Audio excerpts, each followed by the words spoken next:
Just wanted to introduce our dear friend, Carol Weiss, who is a professor of political science and international relations at the University of Southern California. And over the years, she is a very big supporter of the Center for Advanced Genocide Research. And we cooperated already also for the Guatemalan conference. And this time, the USC Center for International Studies is a co-sponsor of this conference. So I don't read the whole bio, it's just long, and you can look it up online or in your package. Carol, it's my pleasure.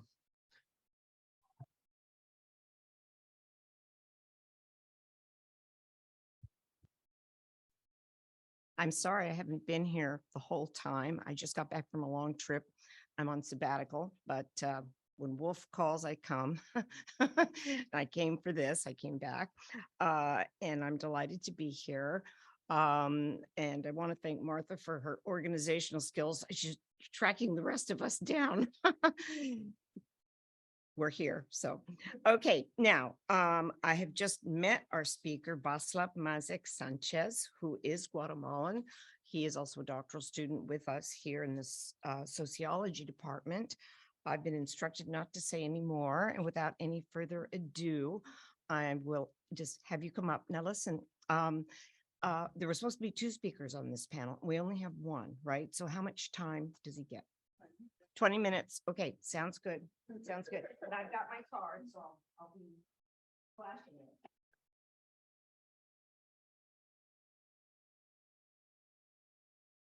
Thank you to the Center for Advanced Genocide Research for allowing me to present the work in progress today. My name is Vaclav Masek Sánchez. I was born and raised in Guatemala City, and I've been studying the Guatemalan genocide for 10 years now. I'm really excited to share this with you. This is a very significant project to me. Today, I will be presenting on genocide denial and distortion in post-peace Guatemala. Denialism refers to the larger and orchestrated ideological, political, or cultural pattern of denial. It tends to include an agenda not necessarily outspoken, but one that has a distinct worldview, argumentative traditions and structures, as well as similar motives or motivations. Here, today, I am concerned with genocide denialism as a historically rooted practice that authorizes, justifies, and imposes a pernicious set of beliefs and understandings by maintaining a historically entrenched prejudice against a former victim group, misrepresenting social reality, distorting historical facts about genocide, as well as the social, moral, and epistemic norms that ought to guide successful inquiry into this domain. Today, I will analyze this phenomenon of genocide denial by analyzing the denial of the Maya genocide in Guatemala. I will review its history, rely on social theory to explain the dynamics on display, and provide a critique of its enduring legacies from a sociological perspective. In particular, this presentation looks at the historically entrenched portrayal of indigenous Maya peoples as the internal enemy and domestic threat in the founding narrative of the Guatemalan Republic. I argue that the genocide denial in Guatemala constitutes the cultural hegemony, and it is instrumental to the maintenance and reproduction of the social order in this neoliberal democracy, which should be really called a corporate authoritarianism, but we will get into that. By revisiting 3 historical events today, the delegitimation of the truth commissions, the orchestrated sabotage of the peace era constitutional referendums, and the dubious reversal of the historic 2013 genocide conviction against the former dictator Efraín Ríos Montt, enough evidence arises to argue that the dominant ideology in post-peace Guatemala remains inherently counterinsurgent. As I will show, distortion of historical facts is not only epistemic violence, but actually a further injustice committed to the former victim group. I will close by offering a critique of this national memory culture of denial, as I call it, raising a research agenda that centers on indigenous mnemonic devices to understand processes of resistance against settler colonialism. My program is as follows. The first section introduces my motivations. Today's presentation constitutes a work in progress, as I said. I'm seeking to develop a larger dissertation project regarding the mobilizing power of collective memory in Guatemala, understanding the ways in which genocide denial works, and has materialized in the wake of transitional justice initiatives has become increasingly important. The second section contextualizes the civil war in Guatemala. Since the atrocities against the Maya began much more before, I will only provide a brief timeline beginning at the height of the genocide during the Rios Montt regime of the 1980s. I will also review the main features of Guatemala's immediate transition from military dictatorship to representative democracy and the subsequent decade known as the peace process of the 1990s.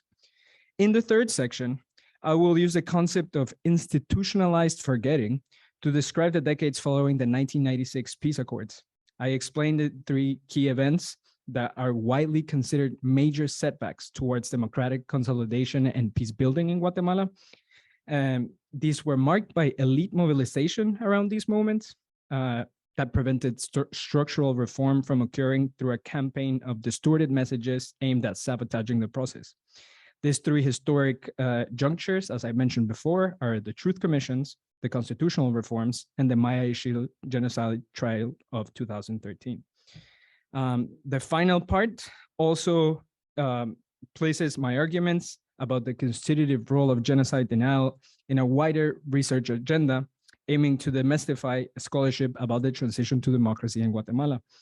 I place these contributions within an epistemological network sustained by Maya scholars from Guatemala, whose critique on hegemony, governance, and the collusion between state and capital illuminates a vital theory and a practice of resistance.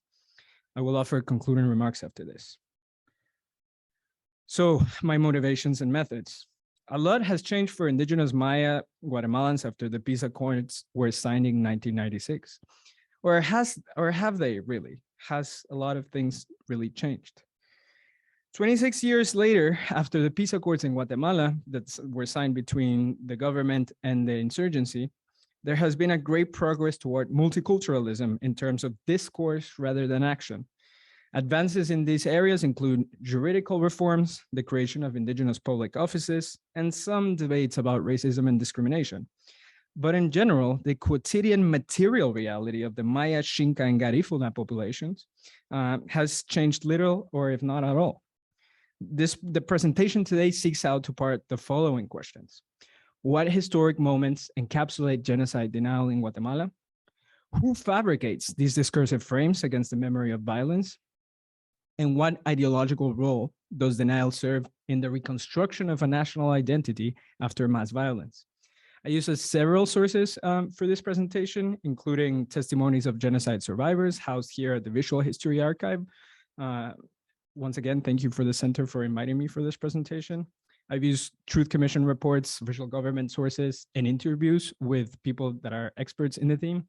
And for secondary sources, I did a thorough literature review that included interdisciplinary academic texts and the media coverage regarding these three historical events that I mentioned.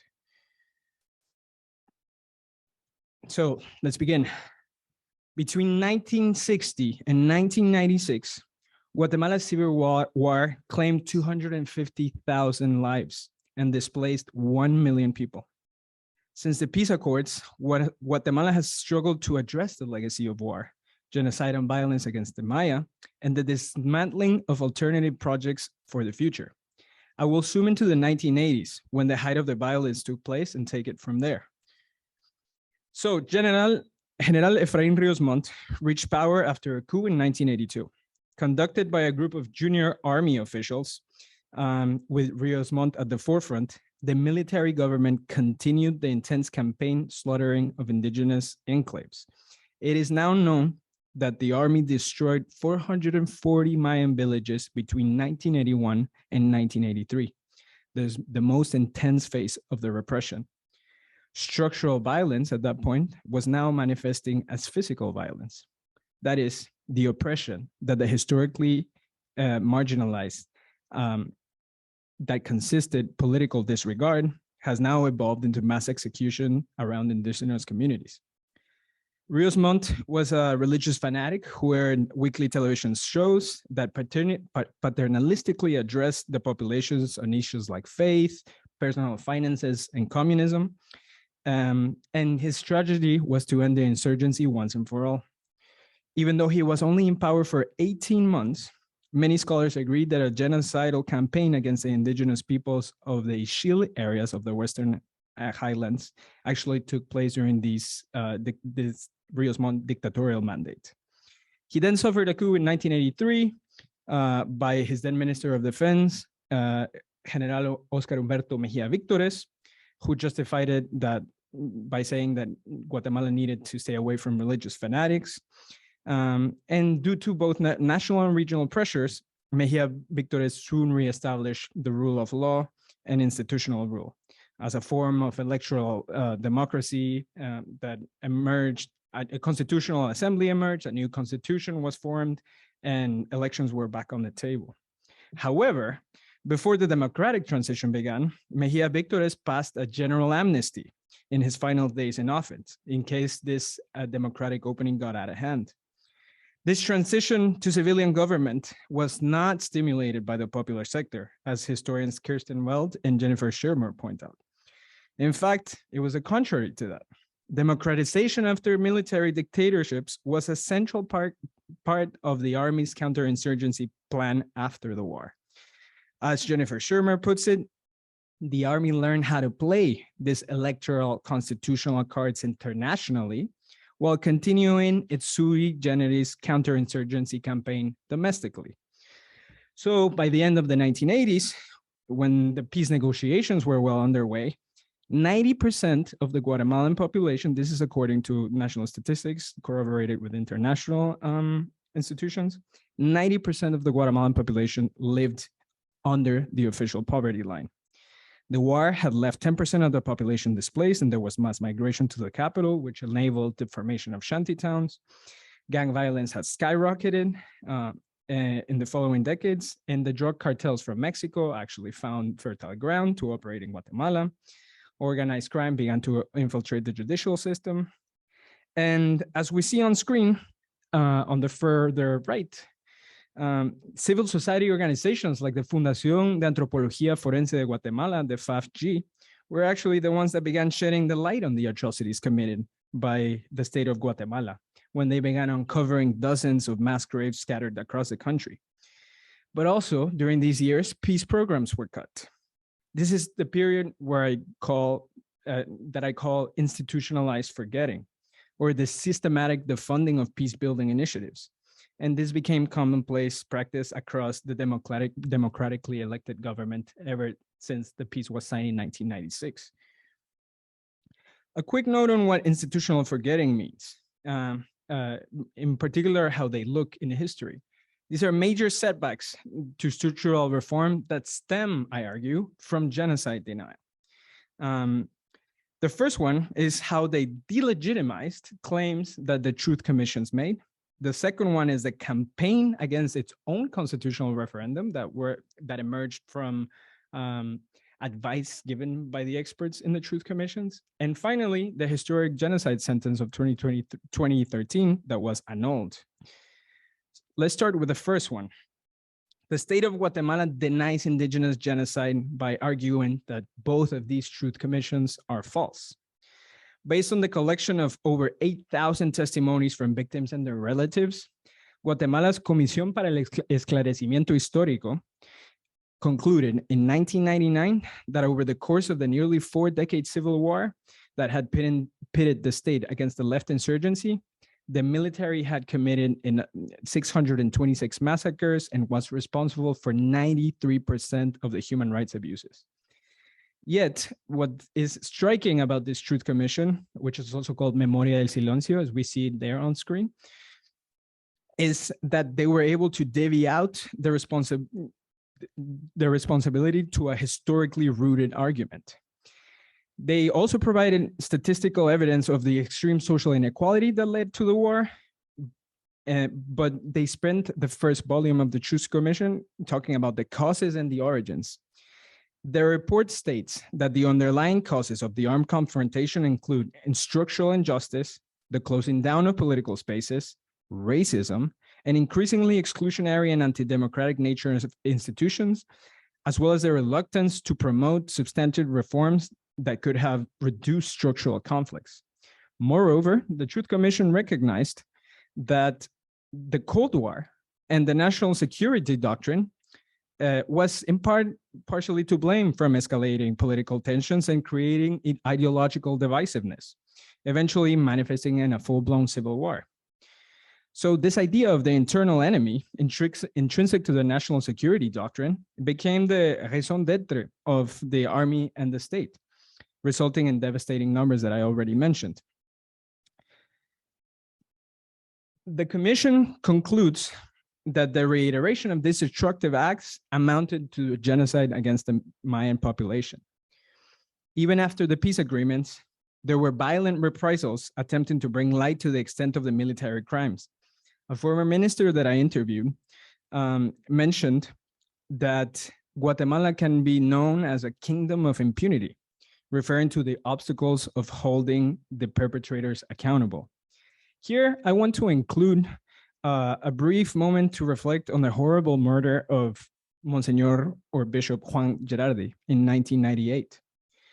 2 days after presenting the Recovery of Historical Memory Project, or the REMI, the book on the left, the Guatemalan Catholic Church Truth Commission that reported the atrocities, he was bludgeoned to death in his own home. The 70-year-old bishop, who had led an unprecedented effort of collecting war testimonies, left a nation grief-stricken because they understood it as a direct loss and affront to building a democracy. And people remained without justice after this blanket amnesty that I mentioned at the beginning was passed. In 2008, author Francisco Goldman, who is also Guatemalan, wrote The Art of Political Murder. It's a novel that reads like a true crime that's based on true story of the murder of Juan Gerardi. I highly advise it. It's a really good read. I was able to interview him, and he affirmed that the murder was planned meticulously by the Guatemalan military. They took the lead in the planning as a work of theater, he said. This is why the book is called The Art of Political Murder. Goldman actually affirms that this murder could not have ever gone through without a lot of very higher up people in power, very powerful war veterans working in concert with political elites. So despite what the Commission for Historical, the CEH, the REMI, and the Gerardi murder, President Arzu, Alvaro Arzu, who was president at the time, rejected most of their recommendations on the basis that most of them were already being implemented by other programs. So the official reaction was a blow to the Truth Commissions to promote national reconciliation. The report was presented on a packed national theater in Guatemala City in 1999, but the president failed to show up. And 4 months later, the government actually declared that the commission and the genocide claims were wrong. The second historical event is the second success of the institutionalization of forgetting is the rejection of any structural reforms. And this was materialized by one of the few windows of opportunity that Guatemala had to do this during the Consulta Popular, the constitutional reform of 1999. This decision transformed the happy ending so many had worked for arduously during the peace process into dashed hopes. As the campaign for the Consulta Popular began, modifications contemplated in the peace accords ended up being deformed by counter interests, and it also raised barriers for implementation. Rather than supporting the consulta, political parties at the time and oligarchic interest, which I will go into a little bit later, actually unleashed a very aggressive and well-funded campaign against it, drawing on racist fears of indigenous peoples, of course. The only proponents of the yes vote for this 1999 Consulta Popular were civil society groups of Maya, human rights defenders, and peasants and women's organizations. These sectors obviously did not have the same support to mobilize during that time. And in May 16, 1999, with abstentions reaching 80%, the no vote won by a small margin. All of the 4 questions that were asked were rejected. And in the elections the following year, a big political party, the Guatemalan Republican Front, won throughout much of the country, and its founder, General Efraín Ríos Montt was almost granted presidential powers. So as a result, from this rejection of the referendum, the Maya populations maintained their second-class status as citizens in the eyes of the state. According to many scholars, Maya, Ladino, and foreign, the repudiation of indigenous population was a serious setback for the peace process in Guatemala. Finally, I want to go to the third one. The third and final example of institutionalized forgetting is the overturning of the landmark genocide conviction against Efraín Ríos Montt. Efraín Ríos Montt had been able to avoid justice for decades for the genocide that he ordered against indigenous Maya.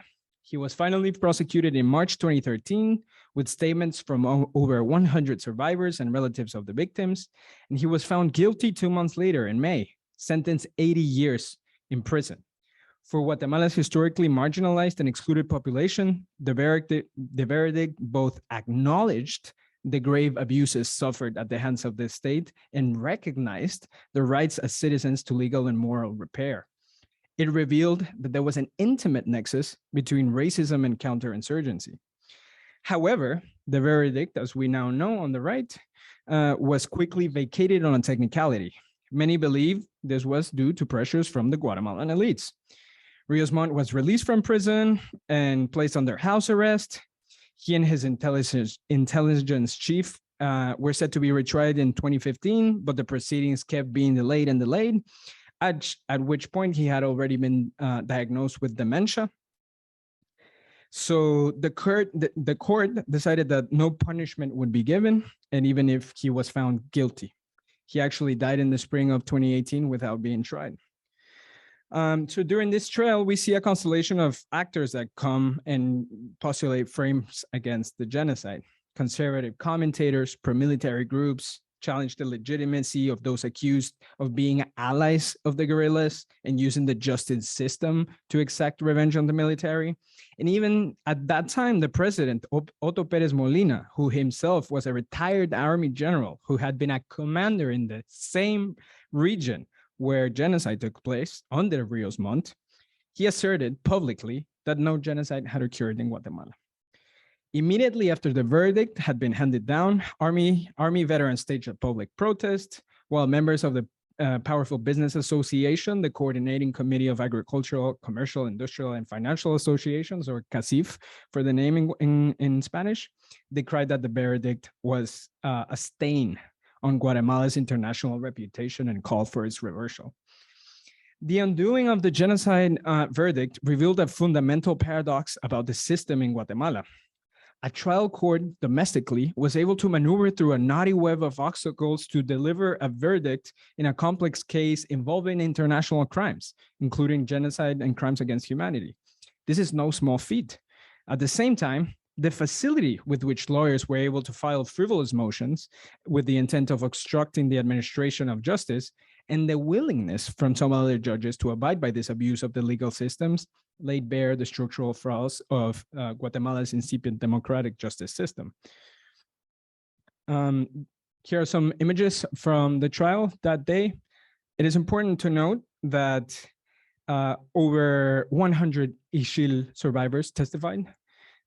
Most of them, just over half of them were men. Most of them came from villages surrounding Nevaj, the largest of the 3 towns in northern Guatemala, where the campaign was launched. The youngest witness was 33 years old, and the oldest was 87. 3/4 of the Ixil witnesses who testified in the genocide trial were over 18 in 1982 when the crimes were committed, and testimonies were actually given in the Ixil language as well. On the right, we see an image from the prosecution showing the evidence of Operación Sofía, which is a 350-page cache of military documents from the Ixil region that documented that the chain of command actually led up to Ríos Montt. And yeah, it's during this trial, we see the emergence of another type of group, civil society group, whose main purpose is to destabilize peace and reconciliation. These are made up of Cold War remnants, and they call themselves the Foundation Against Terrorism. And they use intimidation through the media and street campaigns to harass people. and they accuse prosecutors, and they try to reassert the dominant narrative of the military that human rights advocates are being the very terrorists from which the army claimed to have saved the nation during the 36-year civil war. I was able to interview Justice Barrios, who presided over the historic genocide trail in 2013. And I actually had the opportunity to publish this on NACLA back in 2019. And I asked her about what she thought regarding the seemingly generalized denial regarding crimes against indigenous peoples in Guatemala. She gave me a very long answer, but I want to zoom in on the last two questions. It is a court that has to determine whether or not the crime exists based on the evidence. This is what the three members of the court recognized when we handed out the sentence in May 10, 2013. So you can have your opinion, but genocide did happen, and that's what the court found. Finally, I want to, since I'm running out of time, I just want to quickly go through some of the ideas that I'm using to develop what I just reviewed. Understanding this hegemonic project would be really hard without really pointing out who the people calling the shots are. There are two powerful dominant groups in Guatemala before the war and after the war. They are the same. The first is the armed forces, which are now able to operate without necessarily having to inflict military power in the street. And the second one are the economic elites, which is sort of a oligarchy, a monopoly bourgeoisie, and they have a vested interest in the maintenance of a system in which wealth and power are unequitably distributed. They are not progressive or industrial. They just want to advance their cause at the expense of the rest. What I want to, perhaps now that I'm closing up, I want us to reflect on the work of Maya scholar Demetrio Cohti-Cushil, whose empirical analysis of how the Guatemalan state and official perpetuate colonialist and racist stances against indigenous nations has made the rounds in Latin America, and I hope to bring his ideas to the US academia. Counterinsurgent governance is the modus operandi of the state under democracy. It is able to essentially coerce people under the guise of consent, electoral democracy and whatnot. And at its core, the rationale is one that submits indigenous populations. My current research looks at indigenous mobilizations in this very fraught civil society context. And as we can see, this is almost cyclical nature of resistance and reaction from the state versus indigenous people's claims for self-determination and political autonomy. The picture on the left is from 1996, and the picture of the right is actually from this year, earlier in El Estor, in Izabal. So we see this mechanism that's mobilizing indigenous peoples in Guatemala, and that's where my dissertation is going. I want, in order to be able to deconstruct this memory culture of denial, I'm looking at the mechanism of collective memory. Looking at the work of Bolivian anthropologist Silvia Rivera Cusicanqui, who has developed this notion of the long memory of the peoples. I am also looking and thinking about Irma Alicia Velázquez Nimatuj, who has written extensively about how the state actually has a colonial logic at its core, similar to what Demetrio Cohti-Cushil writes. And finally, Professor Giovanni Batz, who is here at UC Davis, who is writing about how there's indigenous movements now mobilizing around the frame of the fourth invasion, after the colonialists, after the plantation economy, after the military dictatorships, come multinational corporations working in extractivism. To close off, I want to read this poster from El Estor, from my fieldwork in Guatemala. When will we have a government that is just and equal? Every elected official always favors the interest of the rich. We indigenous Maya people are massacred to entertain the foreigners. In this age of genocide denial, we must look at ourselves in the mirror and realize that the people that are pushing the struggles further are the ones that have always doing the work. So thank you.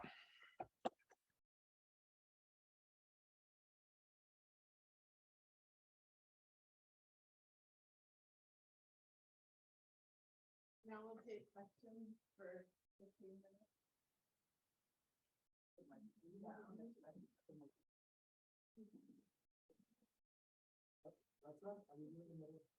You want to just do the question? You want to just pick the people, or you want me to do it? Oh, that means My person does it. She's just outside. Okay. Yes. Could you go back a few slides to the picture with the boxes? I guess more than a few. No, further. The one with that were in a dark room and they were like those that. Could you say more about that? Because when you pulled it up, I like made a noise because it's so similar to something I use in my own work. So I thought you would say more about it, but you quickly went to the next slide and I was really disappointed. So can you say more about those boxes? Because I have thoughts. yes, those boxes sit at the storage room of the Fundación de Antropología Forense de Guatemala, and they are human remains that have been exhumed from mass graves across the country. As I said, in the immediate aftermath of the peace process and the peace accords, civil society had to pick up,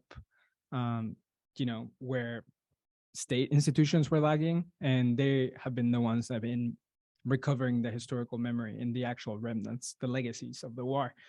As you might imagine, in a very fraught civil society environment like Guatemala, FAFG has problems operating. It's a very politicized realm, given that genocide is denied. And they don't have the funds to do as much work as they could, right? Given that you can find these types of mass graves scattered throughout the country. I decided to use this image because it sort of puts into perspective what is left to be uncovered and what institutional forgetting means. The same thing happened with the National Police Archive, for example, in Guatemala. It was completely left to rot because it is convenient for the narrative, the dominant narrative of the nation state, that nothing of this ever happened.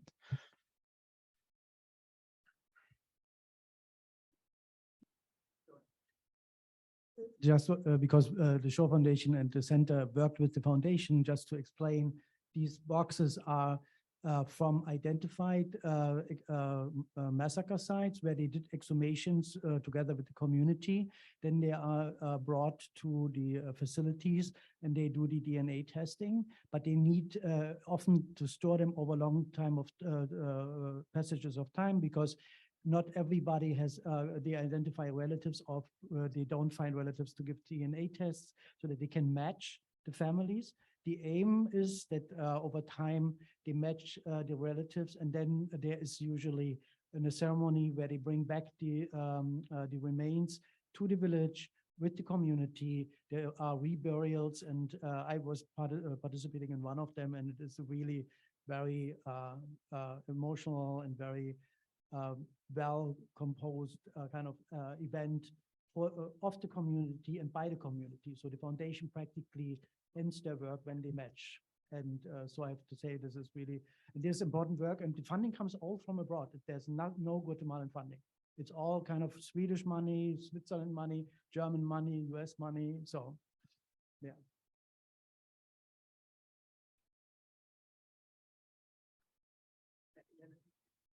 I'm so glad that you gave that background, because otherwise people might think that the bones remain with the foundation. And in fact, it's very important, the burial process that takes place afterwards. Just a quick note on that. The outside funding is wonderful. It's what allows the organization to continue their work, but it also feeds into the narrative that you've just mentioned, which is that this is all a lie. This is all funded by foreign NGOs, et cetera.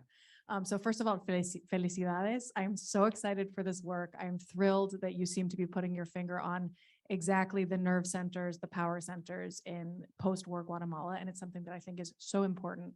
We have very important research coming up through and including the 1980s, but afterwards it really falls off in terms of understanding how it can be that a country that had 2 very well-sourced truth commissions, a genocide trial in which a sentence was passed and then overturned, as you say, can have backslid this much. And I think you really have the key to helping us understand what that's about. So I'm thrilled for your research to come out. I will be citing it, teaching it for all time. So I'm really thrilled about this new research.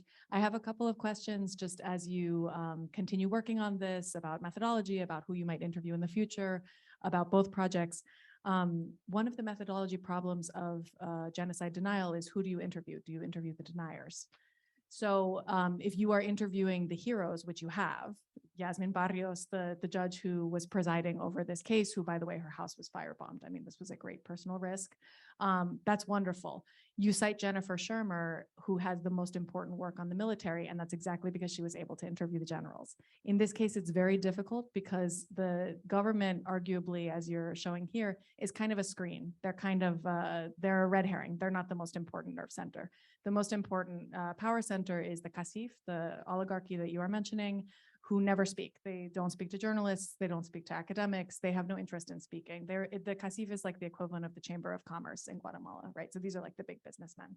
And so I just wonder, I don't know how I would get around that problem as a researcher, but I don't know exactly how you interview the denialist side, or if that's even really necessary, because they are producing so much material. They are the Asociación contra el Terrorismo, the group that you mentioned, are always in the newspaper genocide denying. So in a way, maybe your answer is there's enough material. They don't need to have their say. Their say is too loud already. But I just wonder about that. And as a kind of second question, the military stance as almost a victim. I see it, I read it as more of a victim complex that they have, which is bizarre because they're the ones that are in power in Guatemala. But you often hear ex-military officials in Guatemala saying, oh, we are being victimized by the human rights trials. We are the ones that saved this country from becoming another Cuba. So I wonder if you could analyze for us a little bit this strange and also familiar from the US context in a way, victim complex of the far right, that they are the ones that are being victimized in some way. That's something I've never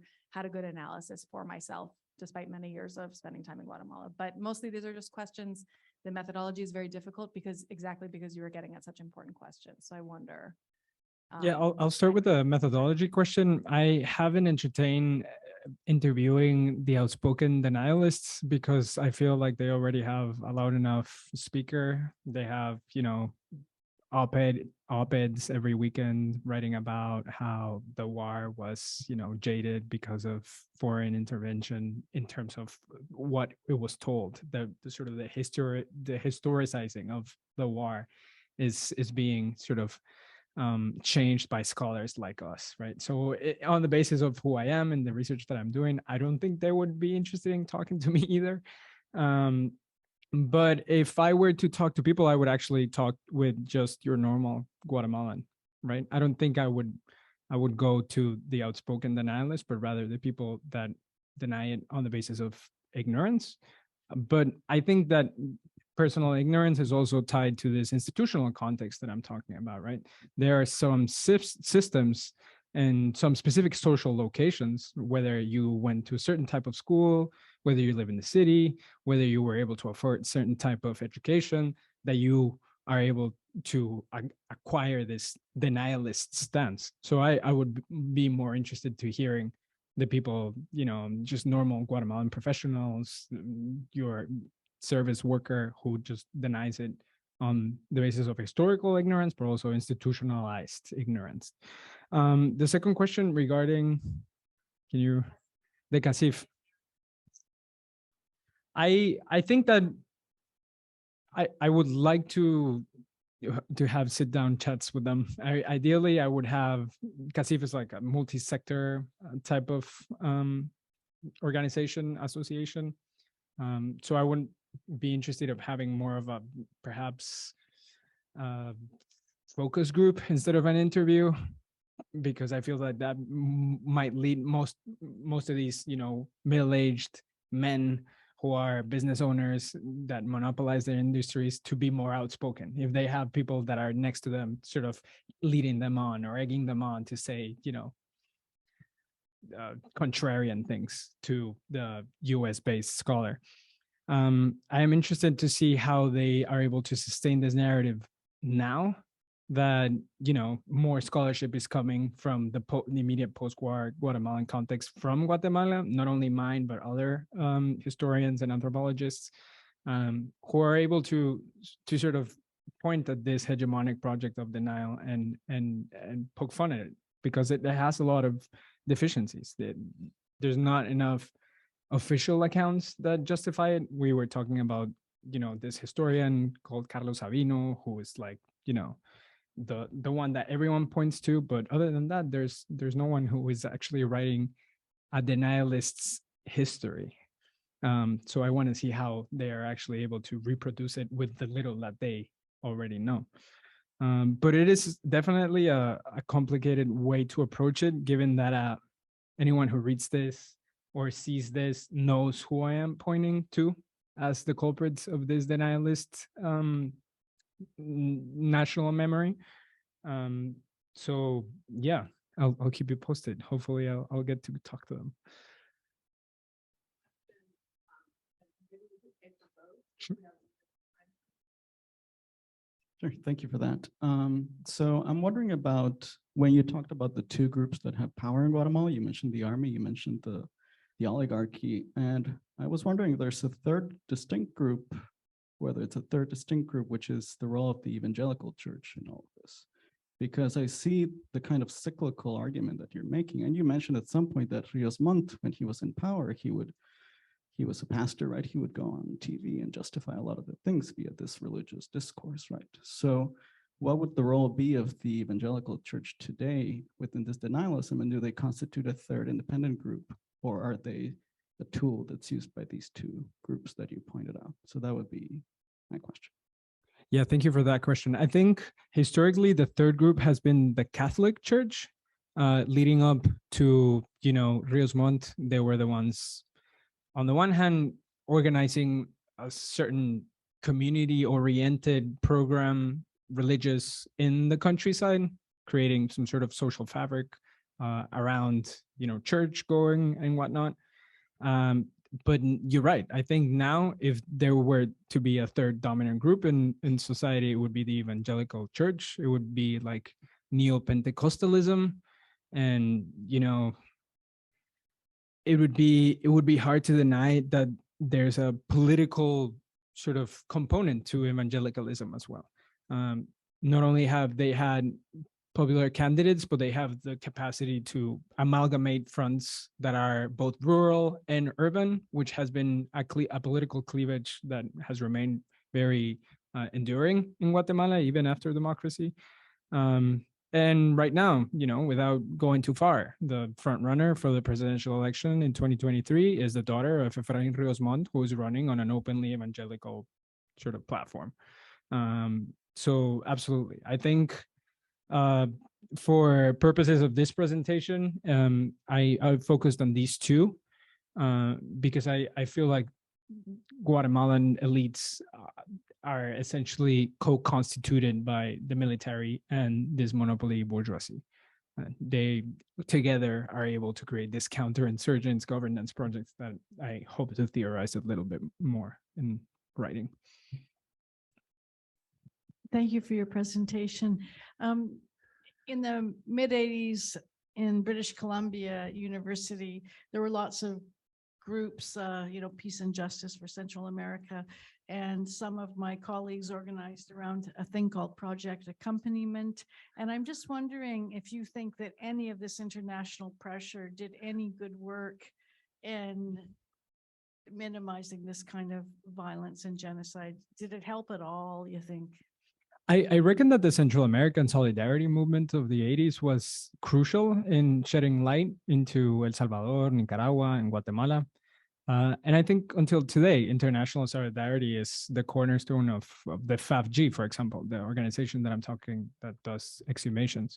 But it's a double-edged knife. It helps materially, but it also helps discursively to the opponents, right?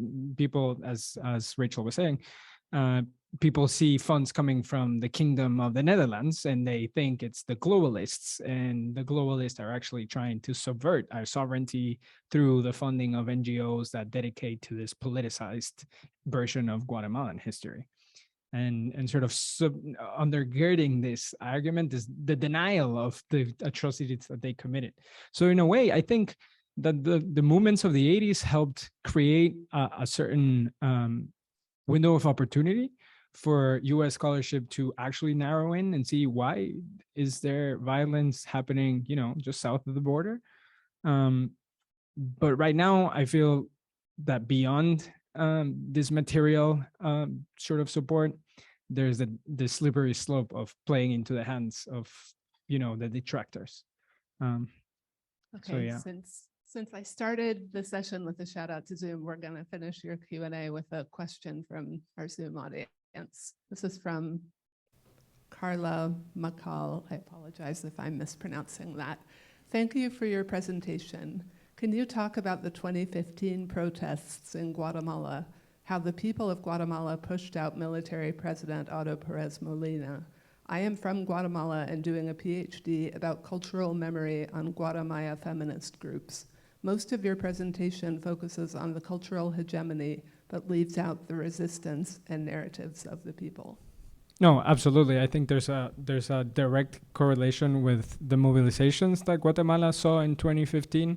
All this corruption that had been accumulating in the different sectors of the state in Guatemala had boiled over to a point that it was too obscene not to notice. At that time, we also had an international commission against impunity that was backed by the United Nations, that helped uncover all these, illegalities that were happening on the customs and on border control, that also led up all the way to the president.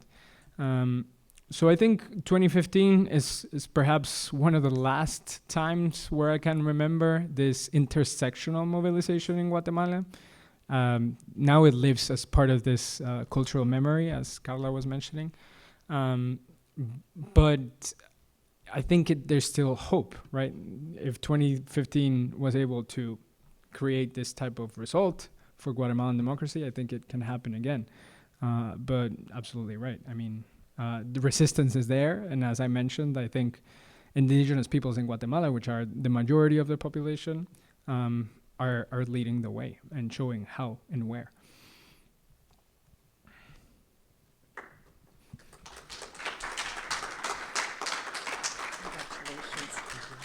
I'm going to usurp my role as chair moderator and just congratulate you, Vaclav. I'm so proud to have you as a PhD student at this university. You're not my student. I wish you were. But that was absolutely excellent.